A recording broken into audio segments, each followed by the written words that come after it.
सबसे मुश्किल टॉपिक क्या होता है? आत्मा। इनसे पूछो ईश्वर, तो ईश्वर तो है ही नहीं, क्योंकि वे दिखता ही नहीं है। ना ईश्वर को देख सकते हैं, ना सूंघ सकते हैं, ना टच कर सकते हैं, ना फील कर सकते हैं, ना उसकी स्मेल आती है। तो सीधी सी बात है, जो 5 इंद्रियों से नहीं जाना जा सकता, इनके हिसाब से उसकी एग्जिस्टेंस है ही नहीं, तो ईश्वर को नहीं मानते हैं। आत्मा पे आके मामला फंस जाता है, और आत्मा पे आके आपका मामला भी फंस जाता है बार बार। आप सबको बड़ी जिज्ञासा है कि पता लग जाए फाइनली, और मैं पहले ही बोल चुका हूं कि मुझे भी नहीं पता है। तो मैं तो सिर्फ ये बताऊंगा, जैसे आत्मा में मेरी इच्छा है कि एक बार हम 3 घंटे डिस्कशन आत्मा पे ही करेंगे। दुनिया के सारे फिलोसफर्स के ग्रुप्स ने क्या क्या कहा, सारे धर्मों ने क्या कहा, विज्ञान क्या कह रहा है, और मेरी आस्था ये है कि इसका अंतिम उत्तर विज्ञान देगा, ना कि धर्म या दर्शन देने वाला है। और विज्ञान काफी नजदीक पहुंच चुका है। अब काफी नजदीक के बाद भी दूरी कितनी है कहना मुश्किल है, लेकिन हाँ, वो लोग काफी आगे तक पहुंच पा रहे हैं। और न्यूरो साइंस शायद इसका सबसे सटीक जवाब देने वाली है भविष्य में। न्यूरो साइंस के एक्सपेरिमेंट्स बहुत कमाल के हैं, जो ब्रेन को और जो पूरा हमारा न्यूरल सिस्टम है उसको स्टडी करते हैं। क्योंकि आत्मा का विचार क्यों आया होगा, अगर आप यहां से शुरू करेंगे तो आपको सारे प्रश्नों के उत्तर मिलते चले जाएंगे। आज उतना विस्तार में नहीं जाते, आज सिर्फ इस कंटेक्स्ट में समझते हैं। आप सबको ये भरोसा है कि आपके पास आत्मा है, क्योंकि भारत में जनरली सबको ये भरोसा है कि हमारे पास आत्मा है। ठीक, रखिए भरोसा, उसमें तनाव नहीं लेना है, रखिए भरोसा। पर ये समझते हैं कि इन्होंने इस बारे में क्या कहा और बाकी लोग क्या कहते हैं। भारत के 9 में से 7 दर्शनों को यह भरोसा है कि आत्मा होती है। 7 आउट ऑफ 9 कॉन्फिडेंस बढ़ता है इस बात से कि चलो काफी लोग हमारे साथ खड़े हुए हैं, है ना। 2 कहते हैं कि ना, आत्मा नहीं होती है। एक तो चारवाक कहता है आत्मा नहीं होती है, एक बुद्धिज्म कहता है कि आत्मा नहीं होती है। बुद्धिज्म क्या बोलता है कि कुछ नहीं है, चेतना का प्रवाह होता है सिर्फ, इट्स लाइक ए फ्लो। जैसे बिजली की तार में करंट नाम की वस्तु नहीं है, करंट इलेक्ट्रॉन्स का फ्लो है। उस फ्लो को आप वस्तु मान लेंगे तो आपकी मिस्टेक है। ऐसे चेतना का फ्लो है, उस फ्लो को आप नाम दे देंगे आत्मा का तो आपकी मिस्टेक है। कोई आत्मा नाम की वस्तु नहीं है, कोई ऑब्जेक्ट नहीं है, कोई सब्सटेंस या द्रव्य नहीं है, एक फ्लो ही है। उसी फ्लो को लोग आत्मा कह देते हैं। ये तो और कह रहे हैं कि वो भी नहीं है, बेकार की बात है। और बाकी 7 लोग जो हैं वो सातों मानते हैं कि आत्मा होती है। इससे हमें बहुत सुकून मिलता है, इससे हमारी आत्मा को बहुत सुकून मिलता है कि भाई आत्मा है, बड़ा भरोसा रहता है। और पर दुख की बात यह है कि इन 7 की आत्मा की धारणा एक जैसी नहीं है। इनमें से कुछ मानते हैं कि आत्मा मूल रूप में चेतन है, कुछ मानते हैं आत्मा में चेतना बाद में आती है, चली जाती है। वो सब कहानियां अलग हैं, आगे चल के समझेंगे। तो ये भी मत सोचिएगा ये सारे एक बात मानते हैं, इनमें भी डिफरेंसेस हैं, पर एक सहमति इन सब में है कि आत्मा होती है। चारवाक क्या कह रहे हैं? चारवाक अलग ही लेवल पे चल रहे हैं। इन्हें किसी से फर्क ही नहीं पड़ता, कोई कितना भी ज्ञान की बात करे हंसते रहते हैं जोर जोर से। आप सोचिए कोई आके आपको 2 घंटा ज्ञान की बात करे और आप मुस्कुराते रहें, और आपने ज्ञान की खूब बात की, फिर आपने पूछा आप लोगों को समझ आया, और कोई आपसे उठ के बोले बड़ा मजा आया। आप अच्छी स्टैंड अप कॉमेडी कर लेते हैं, आपने खूब हंसाया, जबकि आप सीरियस बात कर रहे थे। तो चारवाकों को ये हाल था, कोई इनके सामने ज्ञान दे मुस्कुराते थे, बाद में हंसते थे, क्या तुम ये मजाक करते हो यार, जोकर टाइप के लोग हो। इनका तेवर ऐसा था, हमेशा आक्रामक, और इसलिए इनके खिलाफ भी आक्रामकता ठीक ठाक होती थी। ये कह रहे हैं आत्मा वात्मा कुछ नहीं होती भाई। आत्मा क्या होती है? चैतन्य विशिष्टो देह एव आत्मा। चेतना से युक्त शरीर ही आत्मा होती है। चैतन्य विशिष्टो देह। मैं सारे संस्कृत सूत्र लाऊं जानबूझ के कि आप ये ना सोचे कि मैं गप मार रहा हूं, है ना। ये उनके सारे सूत्र हैं, सर्वदर्शन संग्रह में सारे संकलित है, वहीं से लेके आया हूं। मैंने यूपीएससी के लिए पढ़ाते हुए कभी इस सूत्र नहीं देखा है बच्चों को इतना विस्तार में, पर मुझे लग रहा है यूट्यूब पे हमले ज़्यादा होते हैं हर बात में, तो यहाँ कम से कम प्रमाण रहे। तो प्रमाण के बाद हमला हो तो ठीक है, लेकिन बिना प्रमाण के हमला हो तो थोड़ा खराब लगता है ना। प्रमाण के साथ बात होनी चाहिए। और मेरा तो पर्पज़ ही ये है कि सोचने समझने की, तथ्यों के साथ बात करने की संस्कृति विकसित हो। हवा में बात करने की जो आदत है वो कम हो, खराब आदत अच्छी बात नहीं। चैतन्य विशिष्टो देह एव आत्मा। चैतन्य से युक्त शरीर ही आत्मा है। कितनी इंटरेस्टिंग बात कह रहे हैं कि शरीर ही आत्मा है। बस शरीर कौन सी? जिसमें चैतन्य है, चेतना है। मर गए तो चेतना खत्म हो गई, जिंदा है तो चेतना है।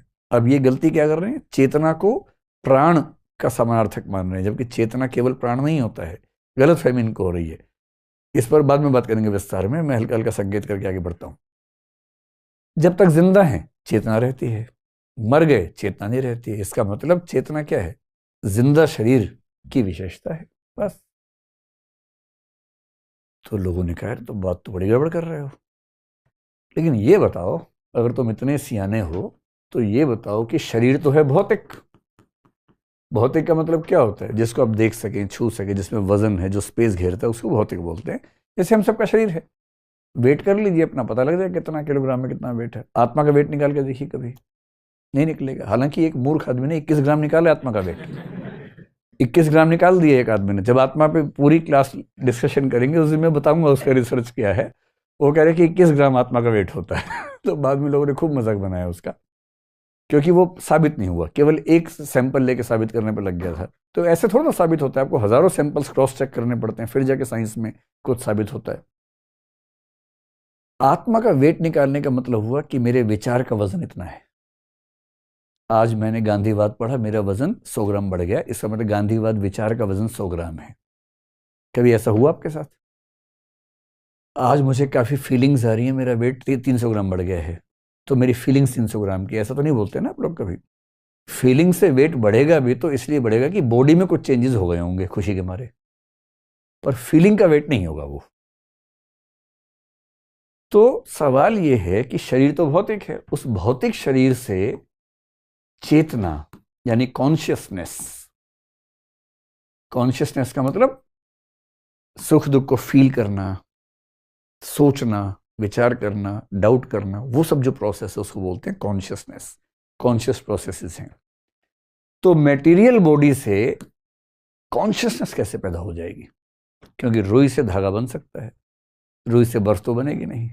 सिंपल सी बात है। कारण में क्षमता जिस कार्य को पैदा करने की है वही कार्य पैदा होगा ना भाई। आप कुछ भी कैसे पैदा कर देंगे? और जीरो से आप कुछ भी कर लें, एक पैदा नहीं हो सकता। दर्शन की भाषा में असत से सत पैदा नहीं हो सकता। नॉन एग्जिस्टेंस से एग्जिस्टेंस कैसे पैदा हो जाएगी? तो जड़ में चेतना है ही नहीं, तो जड़ से चेतना कैसे पैदा हो जाएगी? इसका उत्तर दरअसल चार्वाक के पास है नहीं, पर सबको चुप करना जरूरी है। और फिलॉसफी में सबसे खराब आंसर वो माने जाते हैं जब कोई उपमाओं का इस्तेमाल करे, मेटाफर का इस्तेमाल करे, सिमिली का इस्तेमाल करे। पर कई बार इसके बिना काम नहीं चलता। जैसे प्लेटो ने एक बड़ी खतरनाक सिमिली का इस्तेमाल किया था, उसको केव, सिमिली ऑफ केव कहते हैं, गुफा के सादृश्य का सिद्धांत। जब प्लेटो को समझेंगे तब बताऊंगा, बड़ा इंटरेस्टिंग है। उसने गुफा के एग्जाम्पल से इतनी सारी बातें समझा दी।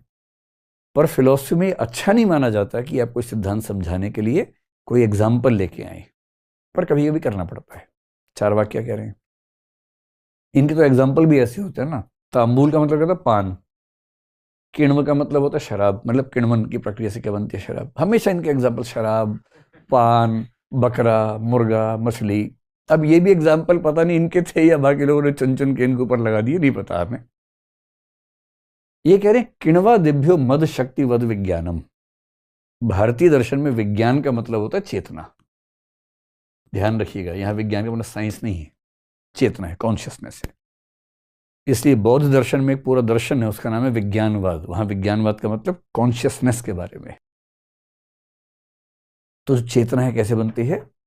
किण्वा दिभ्यो मद शक्तिवत विज्ञानम।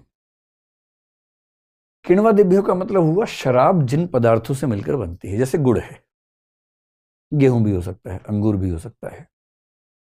क्या कभी ऐसा हुआ कि अब गुड़ खा रहे हो, पेरेंट्स कहें नहीं बेटा नहीं, ये पाप है, तुम अभी से अल्कोहल का सेवन करने लग गए हो? कभी नहीं बोलते। पेरेंट्स खुद ही अंगूर खिलाते हैं, लो बेटा अंगूर खा लो, लो बेटा गुड़ खा लो बेटा गेहूं खा लो, गेहूं की रोटियां खा लो। उन्हें कभी तनाव नहीं होता कि बच्चा शराबी हो गया हमारा, नहीं होता ना। लेकिन उसी गुड़ को, उसी गेहूं को, उसी सामग्री को एक खास तरीके से सड़ा दीजिए तो उससे मद की शक्ति पैदा हो जाती है, नशा पैदा हो जाता है। कैसे पैदा होता है? कि भाई गेहूं में, अंगूर में, गुड़ में तो नशा नहीं था, पर एक खास प्रोसेस से गुजरने के बाद उसमें नशा पैदा हो जाता है, ठीक वैसे ही भौतिक शरीर के 4 महाभूतों में चेतना नहीं है, पर एक खास अनुपात में मिलते हैं तो चेतना पैदा हो जाती है। चेतना आत्मा का गुण नहीं है, शरीर का गुण है। शरीर जिन 4 चीजों से मिलकर बना है, 4 कौन सी? वही पृथ्वी, जल, वायु, अग्नि है ना। जिन 4 से मिलकर बना है, ये ह्यूमन बीइंग का अनुपात ऐसा है कि उस अनुपात से चेतना पैदा हो जाती है। चेतना के लिए चेतन वस्तु नहीं चाहिए। बहुत इंटरेस्टिंग बात है कि आज का विज्ञान कई मामलों में इस बात को सही साबित कर रहा है। और मैंने पहले वीडियो में जिक्र किया था, कंप्यूटर में कोई आत्मा नहीं होती है, और कंप्यूटर हमसे तेज गति से सोचता है, हमसे बेहतर सोचता है। सोचने का मतलब मैथमेटिकल, लॉजिकल रीजनिंग की बात कर रहा हूं। चैट जीपीटी आने के बाद लिखने भी हमसे बेहतर लग गया है, उसकी मेमोरी हमसे बेहतर है, मेमोरी का रिट्रीवल हमसे बेहतर है। हम तो भूल जाते हैं, यार याद नहीं आ रहा, याद नहीं आ रहा। उसको ऐसा नहीं होता, एंटर करते याद आ जाता है उसको। हमारा ये भी होता है कि नाम किसी और का याद आया, चेहरा कोई और याद आ जाता है। कि तुम सुशील हो ना, वो कह रहे नहीं मैं तो संगीत हूं। नहीं तुम सुशील हो, नहीं मैं संगीत हूं। बात, अरे हाँ यार सॉरी, मैं किसी और को याद कर रहा था। कंप्यूटर की चेतना में सुशील सुशील ही रहता है, संगीत संगीत ही रहता है। Retrieval of memory is perfect in case of computers as compare to us. और आत्मा लोगों ने क्यों मानी थी कि मेमोरी किसके पास रहती है, चिंतन कौन करता है, महसूस कौन करता है, ये सब करने के लिए एक चीज होनी चाहिए, सब्सटेंस होना चाहिए। वो द्रव्य, वो सब्सटेंस क्या है? वही आत्मा है। कंप्यूटर बता रहा है कि यार तुम रोम, रैम और ये सब लगा के, कैश मेमोरी लगा के सारा काम कर लेते हो। ये सब भौतिक वस्तुएं हैं। अगर ये सारी भौतिक वस्तुएं गणित, चिंतन, मेमोरी के काम सॉल्व कर देती हैं, फिर आप कहते हैं कि जब तक मैं जिंदा हूं मेरे अंदर कुछ तो है खास। उसको करंट से रिप्लेस कर लीजिए। जब तक कंप्यूटर ऑन है कुछ ना कुछ एक्टिविटी हो रही है, स्विच ऑफ किया बंद हो गया। हो सकता है कि ऐसा ही कोई करंट हो। और क्योंकि इन सब बातों को उस समय बिल्कुल नहीं जानते थे, तो एक कॉमन सेंस से लोगों ने कल्पना की कुछ ऐसा होता होगा, आत्मा की धारणा बन गई। अभी भी हो सकता है कि वो सही बात हो, अभी तो संभावना ही तो हम बात कर रहे हैं। पर ये पता नहीं कैसे उस समय ऐसी बात कर रहे थे कि ये सब कुछ नहीं होता, ये सारा खेल भौतिक चीजों के मिलने से हो रहा है बस। और लोगों ने कहा भाई कुछ और एग्जाम्पल देके समझा। बोले और एग्जाम्पल ले लो, एग्जाम्पल की कमी है कोई? जड़भूत विकारेशु, भौतिक वस्तुओं में विकार, विकार मतलब परिवर्तन, परिवर्तन होने से चैतन्यम यत्तु दृश्यते। भौतिक वस्तुओं के अनुपात के बदलने से चेतना दिखनी शुरू हो जाती है। इतना ही खेल है। जैसे तांबूल, पान, पान की किसी भी सामग्री में जो वर्ण है आपको लाल नजर नहीं आता है। पान का पत्ता हरा है, न सुपारी लाल है, न कत्था लाल है। लेकिन जब इन सबको मिलाते हैं, राग यानी लाल रंग समुद्भव, लालिमा पैदा हो जाती है। जिस पान के अंदर एक भी चीज लाल नहीं है, जब उस पान को चबाते हैं, चर्व धातु याद कीजिए, चबाना, जब उस पान को चबाते हैं तो होंठ लाल हो जाते हैं। जैसे लालिमा पैदा होती है वैसी चेतना पैदा होती है। और इसलिए हम तो आत्मा वात्मा को नहीं मानेंगे, और जब आत्मा को मानेंगे नहीं तो फिर स्वर्ग मिलेगा किसे, फिर नरक मिलेगा किसे, फिर मोक्ष मिलेगा किसे? बातें खत्म हो गई। क्या आप ये समझ पाए कि इनके हिसाब से संसार की व्याख्या कैसे होगी? ईश्वर को ये मानते नहीं है, और आत्मा की जगह क्या मान रहे हैं? जीवित शरीर ही आत्मा है, उससे भिन्न कोई आत्मा नहीं। अब इस कंटेक्स्ट में अंतिम बात है कि नैतिक जीवन को लेकर ये क्या बोलते थे, और इसी पर इन पर हमले सबसे ज्यादा हुए, क्योंकि इन्होंने ऐसी बातें कही, या इनके बारे में लगता है कि इन्होंने ऐसी बातें कही जिन पे आरोप बहुत ज्यादा है। तो ये तो उतना ही बिंदास तरीके से बात करते हैं, इनको तो कोई चिंता मिलता है नहीं। उस समय हमारी वैदिक परंपरा में मानते थे कि एक कंसेप्ट होता है पुरुषार्थ। आपने सुना होगा ना, कितने पुरुषार्थ होते हैं? 4 सुने होंगे। धर्म होता है, अर्थ होता है, काम होता है, और मोक्ष होता है। धर्म का मतलब धार्मिक आचरण करना, अर्थ का मतलब पैसा कमाना, काम का मतलब यौन जीवन के और बाकी सुख, जो सुख भोगने वाला पक्ष है, और मोक्ष मतलब अंतिम रूप से मोक्ष का मतलब स्वर्ग नहीं होता, स्वर्ग तो बहुत छोटी चीज है। मोक्ष का मतलब है पुनर्जन्म के चक्र से मुक्त हो जाना, बार बार पैदा होने से मुक्त हो जाना और स्थायी हो जाना, उसको बोलते हैं मोक्ष। तो भारत में सहमति थी कि सबसे ऊंचा जो हमारा पुरुषार्थ है वो मोक्ष है, और ये जो तीन हैं ये उसकी तुलना में सामान्य है, इनको सीमित रूप से करना चाहिए। अर्थ, पैसा कमाना ठीक है लेकिन बहुत महत्व मत दो। काम ठीक है लेकिन इतना पागल मत हो जाओ वासनाओं के पीछे कि उसके सब सिवा कुछ दिखे नहीं। धर्म जरूरी है, धर्म के माध्यम से मोक्ष मिलेगा, ये एक सामान्य कंसेप्ट वैदिक परंपरा में, औपनिषदिक परंपरा में चल रहा था। तो फिर ये आए, इन्होंने कहा लाओ भाई कौन कौन से पुरुषार्थ हैं हमें दिखाओ जरा। तो कुछ लोगों ने कहा जी एक तो ना ये चार है, धर्म अर्थ काम मोक्ष, आपकी क्या राय है? बोले चार में से तीन काट दो, एक ही काफी है।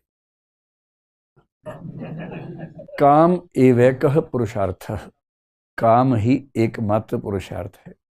सुख, वासना, भोग, बाकी सब बेकार बातें हैं। कुछ नहीं करना, मौज करनी। क्या करना है? पीत्वा पीत्वा पुनः पीत्वा यावत पत्नी भूतले, और गिर जाओ तो क्या करना है? उत्थाय च पुनः पीत्वा क्योंकि पुनर्जन्म न विद्यते। ये करना है। 4 बज गए हैं लेकिन पार्टी बाकी है। 4 बोतल वोदका, काम मेरा रोज का। ये करना है। आज भी तो चल रहा है, उसी समय की बात थोड़ा ना है। एक ही पुरुषार्थ है काम, और उसकी व्याख्या क्या है? यावत जीवेत सुखम जीवेत। सुख, जो आदमी सुख पर इतनी बात करे उसको बोलते हैं सुखवादी या सुखवाद। ग्रीक भाषा का एक शब्द है हिडोनिज्म। तो चार्वाक लोग कौन है? हिडोनिस्ट हैं। हेडोन का मतलब सुख होता है, तो हेडोनिज्म का मतलब जो केवल सुख पे जोर देता है वो सुखवादी है। और बात की वही कि भाई जब मर जाओगे तो देह तो लौट के आएगी नहीं, कोई पुनर्जन्म कुछ नहीं होता है, पुनरागमन हमको होता है, कोई वापस नहीं आता है। एक ही जिंदगी है, कल हो ना हो एक ही बार है, उसी जिंदगी में जीना है, उसी को एंजॉय करना है। ये इनका विचार है। तो इनसे लोगों ने पूछा कि भाई बाकी तो कुछ बताओ, मोक्ष पर सब लोग इतना जोर देते हैं। बोले मोक्ष कुछ नहीं होता यार, मरणम एव अपवर्गः। अपवर्ग का मतलब मोक्ष। भारतीय दर्शन में मोक्ष के लिए कई शब्द हैं। मुक्ति है, निर्वाण है, कैवल्य है, अपवर्ग है, निश्रेयस है। इन सब का मतलब होता है मोक्ष। अपवर्ग शब्द का प्रयोग न्याय दर्शन में ज्यादा हुआ है, कई लोग करते हैं लेकिन न्याय दर्शन मुख्य रूप से करता है। मृत्यु ही मोक्ष है, बस मरोगे काम खत्म। क्योंकि मोक्ष का मतलब क्या है? पुनर्जन्म के चक्र से मुक्ति। बोले होता ही नहीं पुनर्जन्म तो मुक्ति क्या? मर गए काम खत्म हो गया, एकदम खत्म। मरने के बाद कुछ भी नहीं बचता है, ना पुनर्जन्म होगा ना कुछ होगा, खत्म है वो बस। तो वही मोक्ष है। और ऐसे मोक्ष की इच्छा क्यों करनी चाहिए? मृत्यु होगी तो खत्म हो जाएंगे अपने आप, इसके लिए क्या इच्छा करनी है? लोगों ने कहा अच्छा मोक्ष नहीं, स्वर्ग के बारे में सोच लो भाई। बोले अरे यार, सुखमेव स्वर्गम दुखमेव नरकम। सुख में ही स्वर्ग है। शाम को 8 बजे से 11 बजे तक सुख है ना, वही स्वर्ग होता है। और दिन में ऑफिस जाते हो वही नरक है। जब पढ़ाई करते हो वही नरक है, नरक उसके अलावा कुछ नहीं है। और स्वर्ग शाम को है, जैसे ही पार्टी शुरू होती है और 4 बजने तक वही स्वर्ग होता है। तो इनका स्वर्ग नरक की व्याख्या ये है कि वो सब यही है, इसके बियॉन्ड कोई स्वर्ग कोई नरक नहीं होता है। तो लोगों ने कहा इस समय मोक्ष नहीं। बोले मोक्ष एकदम नहीं है, खत्म करो मोक्ष को, नहीं चाहिए मोक्ष को समय। बोले अच्छा अर्थ के बारे में क्या? बोले अर्थ ठीक है, पैसा कमा लो, लेकिन पैसा कमा के लेके नहीं जाना है, छोड़ के नहीं जाना है। जितना पैसा कमाओ सारा काम में खर्च करना है। इन्वेस्टमेंट, कैपिटल फॉर्मेशन नहीं करनी है, सेविंग्स नहीं करनी है। ये कैपिटल फॉर्मेशन के इकोनॉमिक्स नहीं समझते थे। कमाओ, लेकिन जितना कमाओ सारा फूक के जाना है, छोड़ के चलेगी। तुमसे बड़ा मूर्ख कोई नहीं है। समझदार वो है जो दूसरों का पैसा लेके उड़ा रहे हैं, और मूर्ख हैं जो पैसा इकट्ठा कर करके छोड़ के जा रहे हैं दूसरों के लिए। कमाओ, और ना कमा पाओ तो कोई बात नहीं, तब क्या करना है? तब ये करना है। घृतम कहने को कह दिया है, भाव समझिए इनका। ऋणम कृत्वा पिबेत। पैसा नहीं कमा पा रहे, कोई बात नहीं, उधार लो, पियो, मर जाओ। जब तुम मर ही जाओगे कोई कैसे वापस ले लेगा तुमसे पैसे? तो क्या है, बड़ा अच्छा है। तो अर्थ का काम थोड़ा सा है, काम के लिए, स्वतंत्र नहीं है, काम हेतु इसका फायदा है। तो एक चाहते क्या थे, ये चाहते थे कि केवल सुख पे जाओ। और सुख कौन सा? जो बुरी बात है, एक होता है कि सुखों में आप क्वालिटी का डिफरेंस मानते हैं, और एक होता है आप सुखों में केवल क्वांटिटी या इंटेंसिटी का डिफरेंस मानते हैं। ये एथिक्स में बहुत महत्वपूर्ण बात मानी जाती है। इसका मतलब क्या हुआ सरल भाषा में? जैसे सुख किस किस चीज में होता है? कई चीजें हैं जो शारीरिक सुख की होती हैं, जैसे कुछ चटपटा खाने का सुख, बड़ा मजा आता है उस समय।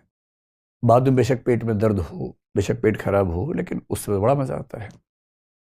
एक सुख होता है जैसे गणित का कोई मुश्किल सवाल है वो सॉल्व कर लिया, उसका सुख। या ज्ञान का सुख, चार लोग बैठे किसी बात पर डिस्कशन चल रही है, आपने ज्ञान की बात बोले, सब बोलते वाह यार वाह, मजा आ गया। ये जो सुख है, प्रशंसा का सुख है।